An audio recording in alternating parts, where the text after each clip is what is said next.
मैं असम प्रदेश पूर्वोत्तर भारत का एक महत्वपूर्ण राज्य था। महत्वपूर्ण इसलिए कि मेरे यहाँ की जमीन अत्यधिक उपजाऊ थी।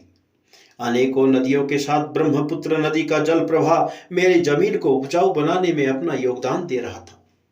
जिस प्रकार एक नवजात को उसकी माँ अपना स्नेह, दुलार और ममत्व से पालती है, ठीक उसी प्रकार ब्रह्मपुत्र नदी भी मेरी जमीन को हरा भरा बना रही थी। मैं था का प्रयोग इसलिए कर रहा हूं क्योंकि बात 1225 से लेकर के 1826 तक की करने जा रहा हूं। उस समय मेरी जमीन पर अहोम साम्राज्य का शासन था, जिसकी स्थापना म्यांमार के शान प्रांत से आए चुकापा नाम के राजा ने की थी। अहोम साम्राज्य का विस्तार मेरे पश्चिम में स्थित मानस नदी तक और मेरे पूर्व में पटकई पहाड़ी तक था। भले ही अहोम साम्राज्य की स्थापना बाहर से आए लोगों ने की थी, परंतु इसके शासकों ने आत्मीय भाव से प्रदेश के स्थानीय लोगों के साथ अपने आप को जोड़ लिया। इस प्रकार स्थानीय लोगों के साथ जुड़ गए, मानो शरीर तो अलग अलग हैं, पर शरीर को चलायमान रखने वाला प्राण एक ही है। मेरे प्रदेश में रहने वाले बहुतायत हिंदू जनता के धर्म अनुसार उन्होंने अपना शासन किया तथा स्वयं को हिंदू धर्म के साथ जोड़ लिया। 600 वर्षों के अहोम शासन काल सुव्यवस्था, वैभवशाली वास्तुकला, सुदृढ़ शासन प्रणाली, साहस एवं बुद्धि के कारण इतिहास में अमर हो गया। और आज मैं जिस वीर की कथा सुनाने जा रहा हूं, वो इसी वीर जाति के प्रबल पराक्रमी अहोम सेनापति थे लाचित बड़फुकन। जब भी जहां भी मेरे यानी असम प्रदेश के इतिहास की बात होती है, तो मेरे ही प्रदेश में जन्म लेने वाले लाचित का नाम सबसे पहले लिया जाता है। मेरा इतिहास लाचित की वीर गाथा के कारण सुनहरे अक्षरों में लिखा गया है। मेरे इतिहास को जब कोई पढ़ता है और लाचित की बात करता है, तो मेरा भी सीना खुशी से चौड़ा हो जाता है, अपने आप पर गर्व होता है। काश मेरी खुशी को इतिहास पढ़ने वाला देख पाता। खैर, आप सबको बता दूं कि लाचित का जन्म 24 नवंबर 1622 ईस्वी में हुआ था। उसके जन्म पर उसके माता पिता अत्यधिक प्रसन्न थे। मां की गोद के साथ साथ वो मेरी गोद में भी खेल खेल कर अपनी बाल लीलाओं से सबको मोहित करता हुआ धीरे धीरे युवा अवस्था में प्रवेश करने लगा। जब वह मेरी मिट्टी में खेल खेल कर बड़ा हो रहा था, तब किसको पता था कि ये बड़ा होकर मेरा नाम इतिहास में दर्ज कराएगा। उसके पिता मोमाई तामुली बरबरुआ अहोम राजा प्रताप सिंह के शासनकाल में बरुआ अर्थात ऊपरी असम के राज्यपाल तथा सेना के मुख्य सेनापति थे। लाचित के पिता सच्चे देशभक्त थे। जैसे जैसे लाचित बड़ा हो रहा था, उसके अंदर देश प्रेम प्रवाहित होने लगा था। देश के प्रति निस्वार्थ भाव से कुछ कर जाने का उसके हृदय में असीम उत्साह भर रहा था। बलिष्ठ शरीर का धनी लाचित में सोचने समझने की अद्भुत कला विकसित हो गई थी। बल और विवेक का संगम उसके भीतर मैं साक्षात देख पा रहा था। मैं उसको जन्म से ही निहारता आ रहा था। उसके युवा अवस्था को देखकर, उसके बल बुद्धि को देखकर मैं विचार करने लगा, काश ये लाचित मेरे लिए काम आए। भविष्य में मेरी रक्षा करने का उत्तरदायित्व इसके मजबूत कंधे पर आए तो मैं धन्य हो जाऊं। मुझे पूर्ण विश्वास हो गया था कि ये लाचित ही मेरी शत्रुओं से रक्षा कर सकता है। यही मेरी उपजाऊ जमीन पर किसी को कब्जा करने नहीं देगा। भविष्य में इसने मेरे विश्वास की लाज भी रखी। भारतवर्ष का इतिहास अनेकों वीर सपूतों के शौर्य और वीरता का महाआख्यान है। अनेकों बाहरी आक्रांताओं ने भारत पर अनगिनत बार आक्रमण किया, भारतवर्ष पर अपना आधिपत्य भी स्थापित किया, और हर बार कोई न कोई मां भारती का लाल मातृभूमि की रक्षा हेतु अपना सर्वस्व न्यौछावर करता रहा। मध्ययुगीन काल में संपूर्ण भारतवर्ष पर अपना राज चलाने के लिए मुगलों ने आक्रमण कर दिया। यह कालखंड अत्यंत ही दर्दनाक था। हिंदू समाज के प्रत्येक व्यक्ति, नर नारी, बूढ़े बच्चे, सबके निर्ममता से हत्या कर मुगल जश्न मनाते थे। जबरन धर्म परिवर्तन करने को मजबूर करते, मना करने पर उनकी वहीं पर हत्या कर देते थे। भारतवर्ष के प्रत्येक क्षेत्र में मुगलों ने कोहराम मचा रखा था। परंतु जैसा मैंने कहा, मां भारती का कोई न कोई लाल इन आक्रांताओं से लोहा लेने को अग्रणी भूमिका निभाने उतर जाता था। ऐसा मुगलों के विरुद्ध भी हुआ। दक्षिण भारत में जहां छत्रपति शिवाजी महाराज ने मुगल आक्रांताओं के नाक में दम कर रखा था, तो वहीं उत्तर में गुरु गोविंद सिंह, रणजीत सिंह जैसे योद्धा मुगलों को कड़ी टक्कर दे रहे थे। पश्चिम में राजपूताना में पृथ्वीराज चौहान, महाराणा प्रताप सरीखे महापराक्रमी राजपूत मुगलों के दांत खट्टे करने पर तुले हुए थे, तो वहीं पूर्वोत्तर भारत में लाचित बड़फुकन ने मुगलों के विरुद्ध स्वतंत्र ज्वाला जलाई हुई थी। छत्रपति शिवाजी महाराज में और लाचित के युद्ध कौशल में अनेक समानता थी। इसलिए प्रसिद्ध इतिहासकार सूर्य कुमार भुइया ने लाचित को पूर्वोत्तर भारत का शिवाजी कहा।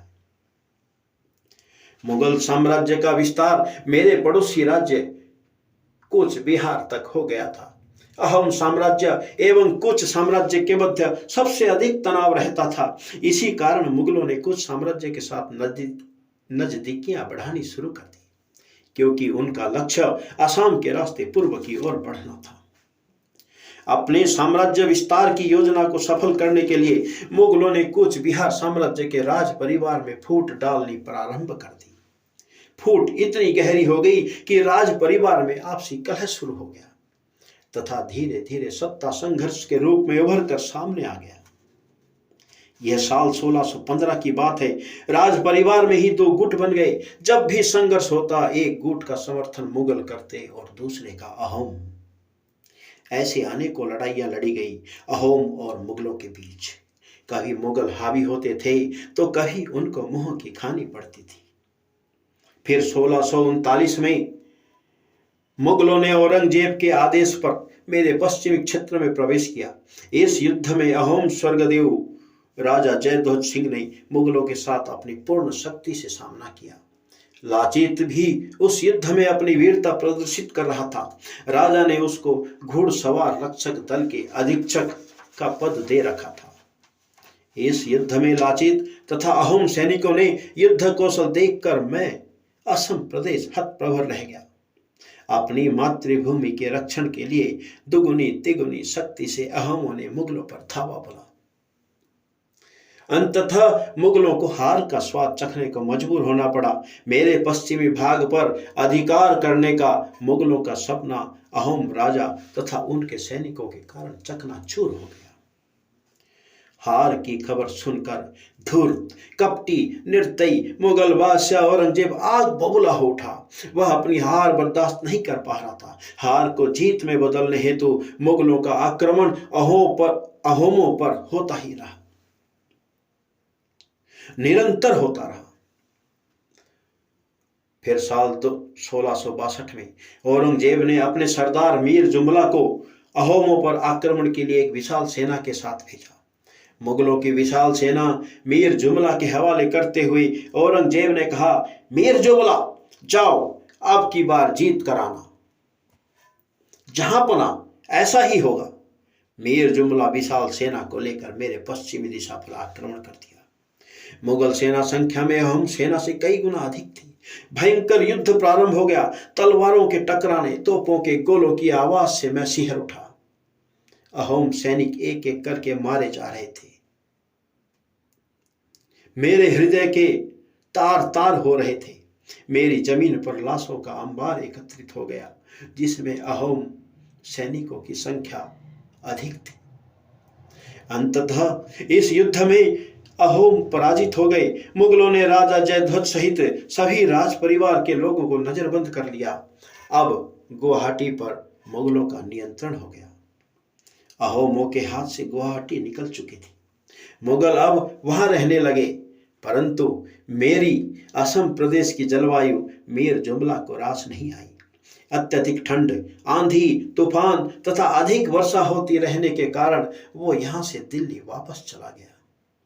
लेकिन जाते जाते 1663 में स्वर्गदेव राजा जयध्वज के साथ एक संधि प्रस्ताव करके गया, जिस संधि के अनुसार राजा को प्रतिवर्ष पर्याप्त धनराशि तथा 60 हाथी मुगल सम्राट औरंगजेब को देने होंगे। न चाहते हुए भी जयध्वज को यह संधि अपनानी पड़ी। कुछ मुगलों को गुवाहाटी के पास छोड़कर तत्पश्चात मीर जुमला दिल्ली चला गया। राजा जयध्वज को यह संधि प्रस्ताव चुभने लगा था। वो पुनः मुगलों से लड़कर गुवाहाटी को मुक्त करना चाहते थे। उन्हें न दिन को चैन था न रात को आराम। फिर एक दिन अपने हृदय की विडंबना को राजा जयध्वज ने अपने प्रधानमंत्री अनंत बड़गोई के समक्ष रखते हुए कहा, प्रधानमंत्री जी, मुगलों के संधि प्रस्ताव मुझे भीतर ही भीतर खाए जा रहा है। मैं चाहता हूं मुगलों पर पुनः आक्रमण कर उनको असम प्रदेश से खदेड़ दूं। अनंत बड़गोई ने कहा, महाराज, आपका कष्ट मैं भली भांति समझता हूं।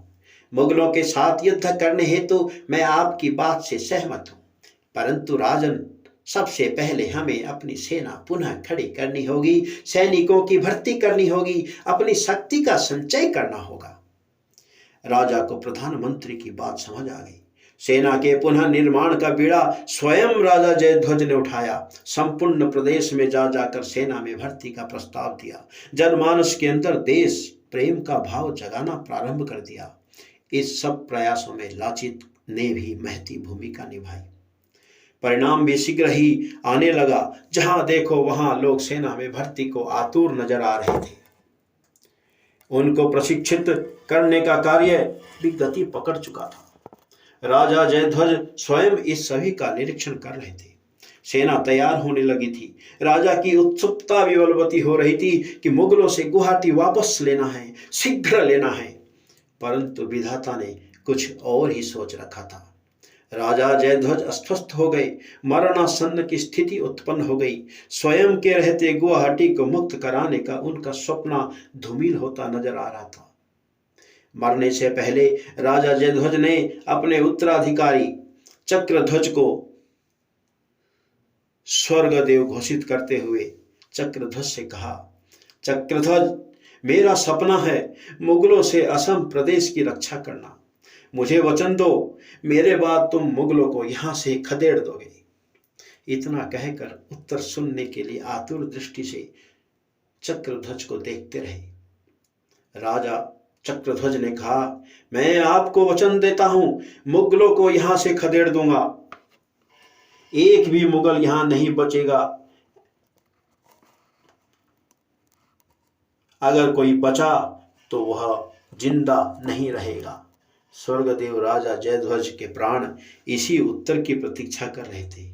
उत्तर सुनने के पश्चात जयध्वज ने अंतिम सांस ली। चक्रध्वज के स्वर्गदेव बनते ही मुगलों ने अपना एक दूत चक्रध्वज पर अपना अधीन करने हेतु भेजा। दरबार में पहुंचकर दूत कहने लगा, महाराज, बादशाह औरंगजेब ने आपके लिए ये वस्त्र भेजे हैं। इसे आप पहन लीजिए और बादशाह के आधिपत्य को स्वीकार कीजिए। चक्रध्वज क्रोध से आग बबूला हो उठा। खामोश, तुम्हारा बादशाह कोई देवता नहीं है जो हम उसकी अधीनता स्वीकार करेंगे। जाओ और अपने राजा को कह दो कि चक्रध्वज शीघ्र ही मुगलों को असम प्रदेश से खदेड़ देगा। तुम्हारी खुशकिस्मती है कि तुम एक दूत हो, वरना इस गुस्ताखी के लिए तुम्हारा सर धड़ अलग हो चुका होता। राज दरबार में ध्वनि गुंजायमान हो गई, राजा चक्रध्वज की जय हो, अहोम राजा की जय हो। ऐसे जयकारों से पूरा राज दरबार गूंजने लगा। स्वर्गदेव राजा चक्रध्वज के सामने सबसे बड़ी चुनौती थी अहोम सेना को सुदृढ़ करना। सेना पर नियंत्रण हेतु एक कुशल सेनापति की तलाश प्रारंभ कर दी, ताकि उस सेनापति के दिशा निर्देश से अहोम सेना सशक्त हो और अपने प्रदेश को मुगलों से मुक्त करने का अभियान प्रारंभ कर सके। क्या राजा चक्रध्वज एक सबल सेनापति ढूंढ पाया? क्या लाचित सेनापति बन पाया? क्या चक्रध्वज ने जयध्वज को दिया हुआ वचन पूरा किया? क्या चक्रध्वज ने मुगलों को असम प्रदेश से खदेड़ दिया? कितनी कठिनाइयों का सामना करके अहोमों ने मुगलों को खदेड़ा होगा। यह सब जानने के लिए आप सब बने रहिए इस कहानी के अगले भाग तक।